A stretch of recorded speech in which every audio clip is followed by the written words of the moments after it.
here's the entrance to the City of Fort Collins Municipal Railway, and walking towards the storage shed where they keep this thing. You can see they've got a nice little stub fly switch, which is way old school. Oh, this ought to be neat today. Here's the old ground throw for the switch.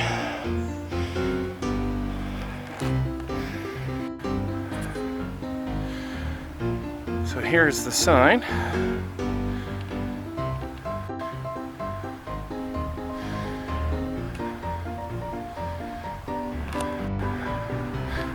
For everybody's enjoyment, you can see a prime example of a park avenue. Why they built parks the original way, because what they used to do is put the streetcar or the trolley car line right down the middle of the street. There's no reason why we can't do any of this again. Wow, this is truly neat. Nice throwback to olden time.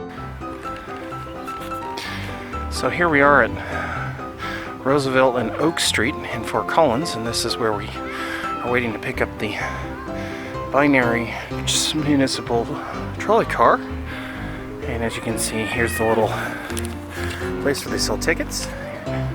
This ought to be a lot of fun today. It's a nice, fun activity for Saturday. So we'll see what we get here. Hopefully the trolley ought to be along here real soon. Let's see the catenary poles, which are quite unique. This is very primitive style to what you'd see on a more modern light rail type system. Like take for instance Denver, the Xylem is a little more different. They have two wires hanging down versus one. So probably the current is not quite the same. Some might be 650 versus something else.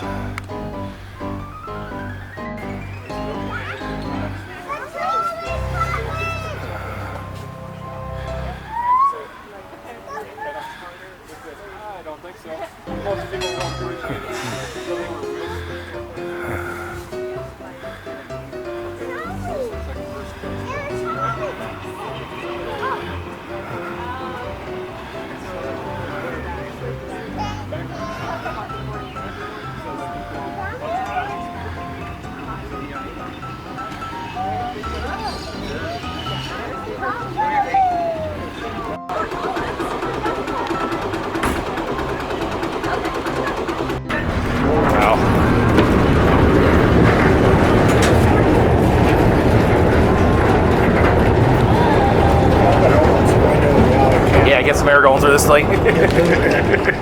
Yeah, it's starting to warm way up now. Okay, we're done. Well, you bought the long trip, huh?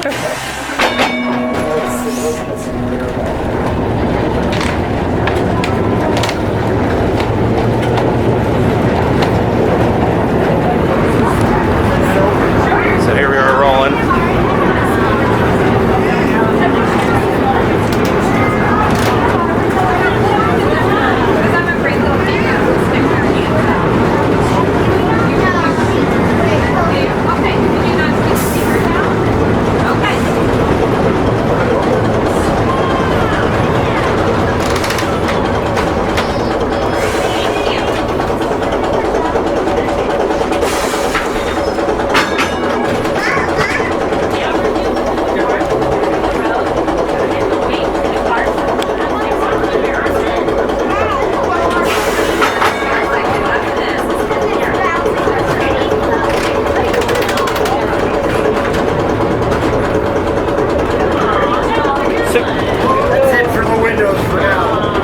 Did they ever have semaphores on this originally? Did they have semaphores, meaning that at certain places the train would get priority when it was originally around here? Like they would have like an old semaphore system, you know, if they're like the different lines of crossovers. So say different run. It wasn't that complicated. So it's just what you see as straight as. What you see is a semaphore right there. Okay. It's the old-fashioned road. So they didn't do anything that complex. No. There was nothing automatic. Okay. Switches all have Old school.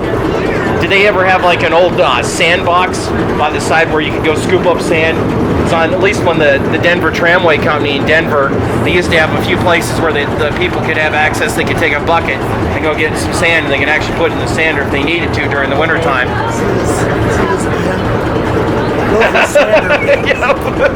Well, this trolley runs only with about a millimeter of surface. Yeah, very small. 4 wheels, Yeah. not much traction. No. And on a day like today, all right, thanks. Yeah. All right, like I said, there's another one as nice as this, probably the world. And this one operates. This one just doesn't sit still. We're presently building or restoring another one. It's not identical. It's the same kind of car, but it has different features about it. The history of this line, and I'm losing my voice, and bear with me.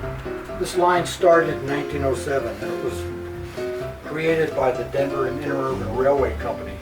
And their Fido in life was to run trolleys from here to Denver, Loveland to Denver, Cheyenne to Denver, all the way down the Front Range.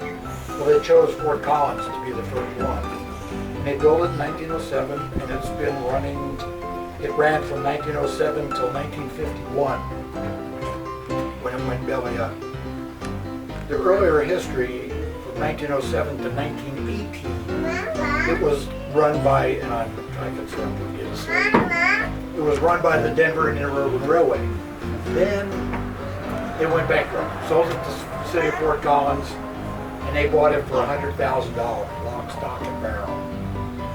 Good deal, even though it was a lot of money in its day. It ran pretty liquid throughout the duration until 1951, except during the war year. And the biggest problem with a trolley line like this was the automobile really competed at the line. In the early days, the automobile was not quite as, didn't have as much impact. I want to go into one other real important thing. This is completely a volunteer operation. We get no money from the city, the state, the government. It's all through fairs, through souvenir sales, through donations, advertisements, and memberships. And when you think about that amount of money and how much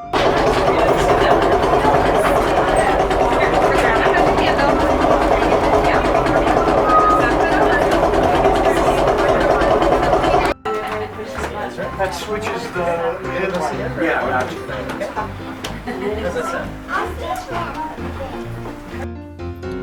That was definitely a fun outing on the Fort Collins Municipal Railway, Bernie car number 21. And it's a neat little trip, and it was about a half an hour in length.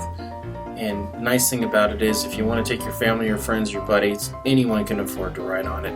Seniors can ride on it for $1, and adults ride on it for $2. And same thing with kids, it's $1 a piece.